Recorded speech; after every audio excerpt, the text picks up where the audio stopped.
औज़ुबिल्लाहिमिनश्शैतानिर्रजीम बिस्मिल्लाहिर्रहमानिर्रहीम मुअज़्ज़िज़ नाज़रीन अस्सलामु अलैकुम वरहमतुल्लाहि वबरकातुहू। नाज़रीन, ईसाई क्रिसमस का त्यौहार क्यों मनाते हैं?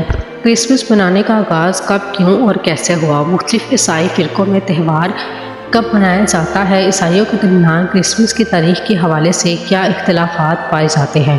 क्रिसमस के मौके पर दरख्त क्यों सजाए जाते हैं और सेंटा क्लॉज की हकीकत क्या है? यही हमारी आज की वीडियो का मौजू होगा। आज हम आपको क्रिसमस के त्यौहार के मुतालिक दिलचस्प और हैरानकुन हक़ाइक़ पर मुबना मालूमात फराहम करेंगे।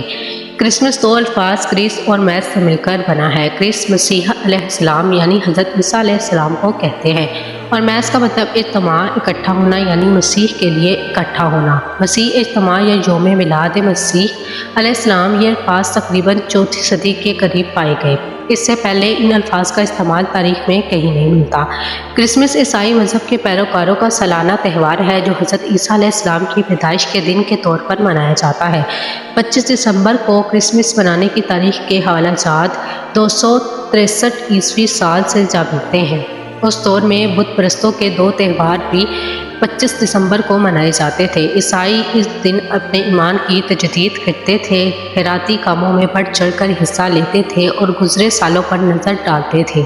क्रिसमस सिर्फ ईसाइयों के त्यौहार तक ही महदूद नहीं रहा बल्कि 19वीं सदी में से एक सेकुलर फैमिली त्यौहार के तौर पर देखा जाने लगा, जैसे तमाम मज़ाहिब के लोग मनाने पसंद करते हैं। क्रिसमस की सेकुलर नौइयत को अमेरिका कांग्रेस ने बिलआखिर साल 1817 में तस्लीम किया, जब इस दिन सरकारी तौर पर आम तातील मनाने का फैसला किया गया। क्रिसमस दर हकीकत रवायात का मजमूआ है जहाँ ईसाइयत से पहले के बुत परस्ती के दौर की रवायात और जदीद रवायात का मिलाप होता है। क्रिसमस की अपनी कोई मखसूस या महदूद रवायात नहीं है। हर ख़ानदान यह त्यौहार अपनी मर्ज़ी और खुशी के मुताबिक मनाता है।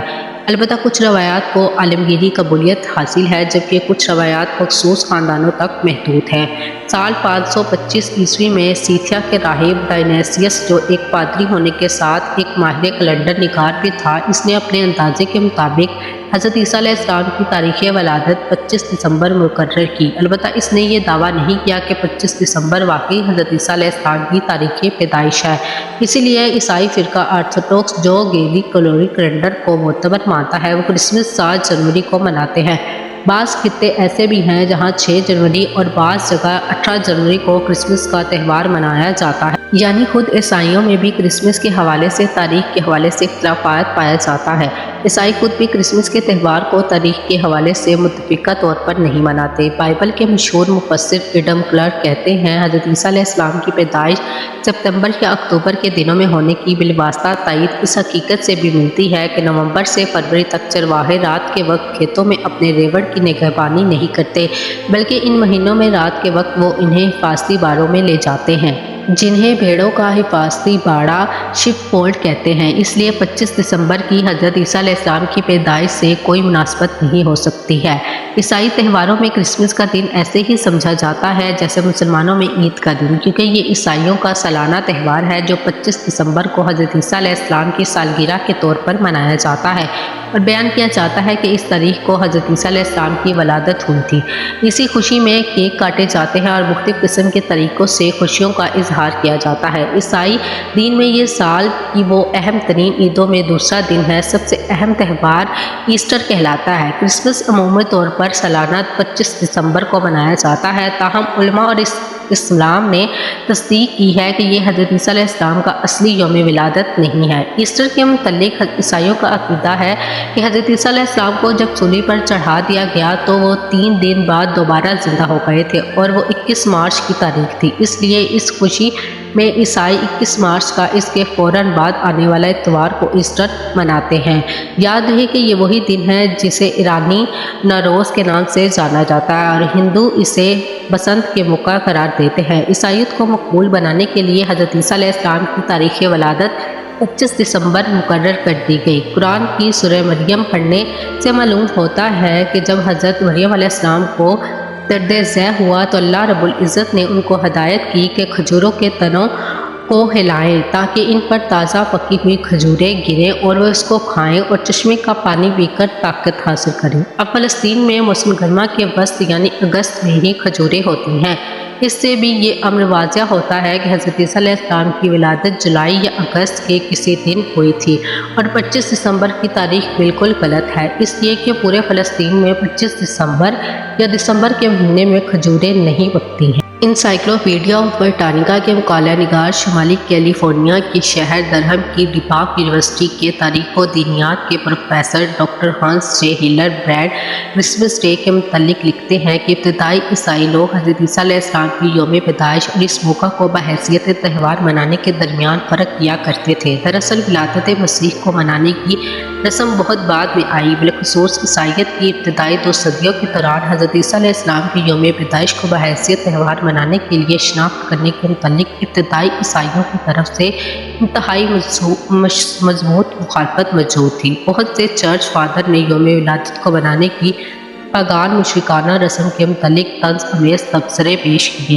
25 دسمبر کو ولادت مسیح کے طور پر مقرر کرنے کا باقاعدہ آغاز بالکل غیر واضح ہے۔ اس دن کی بنیاد کے متعلق ایک ہمہ گیر وضاحت یہ ہے کہ 25 دسمبر در حقیقت مشرق روم کے تہوار یعنی نامغلوب ہونے والے سورج دیوتا کی یوم پیدائش کی عیسائی شکل تھی، جو کہ رومن سلطنت میں ایک مشہور مقدس دن تھا، جسے سورج دیوتا کی حیات نو کی علامت کے طور پر انقلاب شمسی کے دوران منایا جاتا تھا۔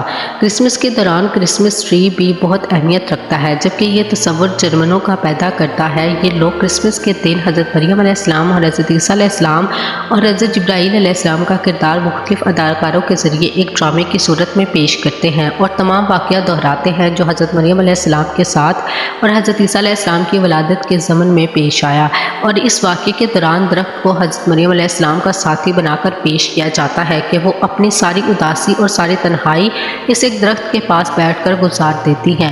چونکہ یہ درخت بھی سٹیج پر سجایا جاتا ہے اور ڈرامے کے اختتام پر لوگ اس درخت کی ٹہنیاں تبرک کے طور پر اکھاڑ کر ساتھ لے جاتے ہیں اور اپنے گھروں میں ایسی جگہ لگا دیتے ہیں جہاں ان کی نظروں میں وہ ٹہنیاں رہیں اور ہر وقت ان کی نظر ان ٹہنیوں پر پڑتی رہے۔ یہ رسم آہستہ آہستہ کرسمس ٹری کی شکل اختیار کر گئی اور لوگوں نے اپنے اپنے گھروں میں کرسمس ٹری بنانے اور سجانے شروع کر دیے۔ اس ارتقائی عمل کے دوران کسی ستم ظریف نے اس پر بچوں کے لیے تحائف بھی لٹکا دیے، جس پر یہ تحائف بھی کرسمس ٹری کا حصہ بن گئی۔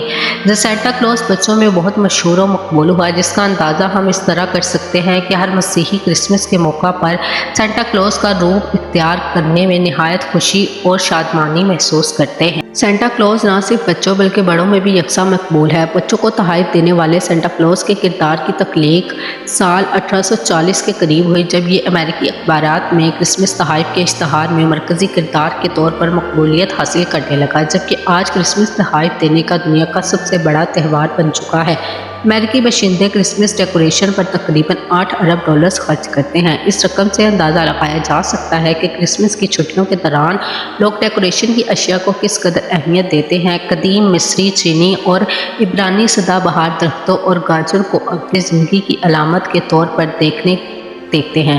یہ روایات قرون وسطیٰ کے دور میں جرمنی پہنچ چکی تھی اور نو آباد کاروں نے 17ویں صدی میں اس روایت کو شمالی امریکہ میں متعارف کروایا تھا۔ سال 1890 کے عشرے میں ان درختوں کو بجلی سے چلنے والے رنگ برنگے بلب سے روشن کرنے کا آغاز ہوا۔ اس وقت سے اشیاء کو روشن کرنا کرسمس کی روایات کا ایک ناگزیر حصہ بن چکا ہے۔ شروع میں تو جب 25 دسمبر کی تاریخ آتی تو چرچ میں ایک اجتماع ہوتا، ایک پادری کھڑا ہو کر حضرت عیسیٰ علیہ السلام کی تعلیمات اور آپ کی سیرت بیان کر دیتے۔ اس کے بعد اجتماع برخاست ہو جاتا، گویا کہ بے ضر اور معصوم طریقے سے یہ سلسلہ شروع ہوا۔ مگر کچھ ہی عرصے بعد انہوں نے سوچا کہ ہم پادری کی تقریر تو کروا دیتے ہیں، مگر وہ خوش قسم کی تقریر ہوتی ہے، جس کا نتیجہ یہ ہے کہ نوجوان اور شوقین مزاج لوگ ہم سے دور ہوتے جا رہے ہیں اور اس اجتماع میں شریک نہیں ہوتے ہیں۔ اس لیے اس کو ذرا دلچسپ بنانا چاہیے تاکہ لوگوں کے لیے یہ دلکش ہو، اور اس کو دلچسپ بنانے کے لیے اس میں موسیقی ہونی چاہیے۔ اس کے بعد موسیقی پر نظمیں پڑھی جانے لگی۔ پھر انہوں نے یہ دیکھا کہ موسیقی سے بھی کام نہیں چل رہا، اس لیے اس میں ناچ گانا بھی ہونا چاہیے۔ پھر ناچ گانا بھی اس میں شامل ہو گیا۔ پھر سوچا کہ اس میں کچھ تماشے بھی ہونے چاہیے، ہنسی مذاق کھیل تماشے شامل ہو گئے۔ پھر کرتے کرتے یہ ہوا کہ وہ کرسمس جو حضرت عیسیٰ علیہ السلام کی تعلیمات پر بیان करने के नाम से शुरू हुई थी अब वो जश्न बन गया है और इसका नतीजा ये है कि नाच गाना, इसमें मौसीकी, इसमें शराब नोशी, इसमें जुआ, गोया कि अब दुनिया भर की सारी खुराफात क्रिसमस में शामिल हो गई हैं और हज़रत ईसा अलैहिस्सलाम की तालीमात बहुत पीछे रह गई हैं। अब आप देख लीजिए मगरबी ममालिक में जब क्रिसमस का दिन आता है तो इसमें क्या तूफ़ान बर्पा होता है। इस एक दिन में इतनी शराब पी जाती है कि पूरे साल इतनी शराब नहीं पी जाती। इस एक दिन में इतने हादसात होते हैं कि पूरे साल इतने हादसात नहीं होते। इस एक दिन में औरतों की इतनी असमत दरी होती है कि पूरे साल इतनी नहीं होती। और ये सब कुछ हज़रत ईसा अलैहिस्सलाम के यौम पैदाइश के नाम पर हो रहा है। इसलिए उलमा इस्लाम ने इन त्योहारों में मुसलमानों को शरीक होने से मना किया है और ताकीद की है कि मजहबी रवादारी बहुत उम्दा चीज़ है, मगर अग़यार के ख़ास मजहबी अमूर में शिरकत दुरुस्त नहीं है। उम्मीद करती हूँ कि आपको हमारी ये वीडियो अच्छी लगी होगी और अगर आपको हमारी वीडियो पसंद आई है तो हमारे चैनल को ज़रूर सब्सक्राइब करें, बेल आइकन के बटन को भी दबा दीजिएगा ताकि हर नई आने वाली वीडियो आप लोगों तक पहुंच सके। इस वीडियो को अपने दोस्तों और रिश्तेदारों के साथ भी ज़रूर शेयर करें। इसी के साथ मैं आप लोगों से इजाज़त चाहती हूँ। अपना और अपने प्यारों का बहुत ख्याल रखें और अल्लाह और उसके रसूल सल्लल्लाहु अलैहि वसल्लम से बहुत मोहब्बत कीजिए।